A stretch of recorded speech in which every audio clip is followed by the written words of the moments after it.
It's June 10th. Yesterday we read of the death of Jeroboam of Israel and that his son and successor, Nadab, was assassinated and replaced by Baasha from the tribe of Issachar. Meanwhile in Judah, Rehoboam died and was succeeded by his son Abijah, who was replaced by his son Asa, who was faithful to the Lord, destroyed the idols that had been set up throughout Judah, and sought to turn the nation back toward authentic worship. Yesterday we also read that in about 896 BC, Judah was attacked by an Ethiopian army numbering about 1 million soldiers, and that King Asa of Judah sought the Lord for help. God delivered Judah from the Ethiopians. Today we read of another military challenge to King Asa of Judah, only this time from Baasha of Israel.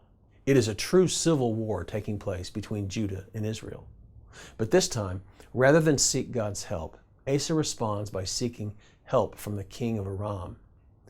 So God sends a prophet to Asa to explain that he is displeased because Asa didn't seek God's help, but instead depended upon a pagan king to deliver him. God reminded Asa that he had just delivered him from 1 million Ethiopian soldiers, and that he could have easily done so again with Baasha if only Asa had asked. During the prophet's pronouncement to King Asa, God reveals a deep truth about the nature of God's relationship with all mankind that has echoed throughout the ages. It is one that merits our attention today. In 2 Chronicles 16:9, the prophet told King Asa, "For Yahweh's eyes run back and forth throughout the whole earth to show himself strong in the behalf of them whose heart is perfect toward him."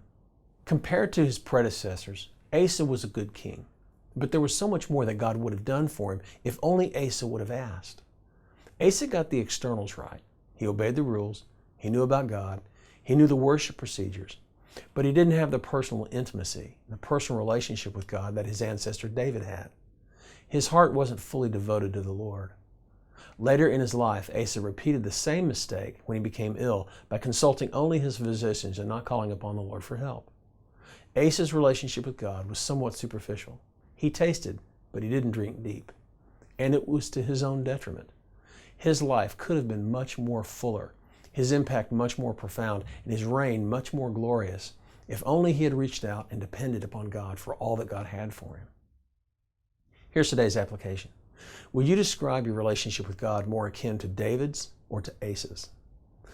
If God described your heart, would he say that you are fully devoted to him? God has so much in store for you. Reach out to him today and take hold of him. Dare to believe him for the dreams he has placed in your heart. His eyes are roaming throughout the earth to support those whose hearts are completely his. Now here's today's prayer.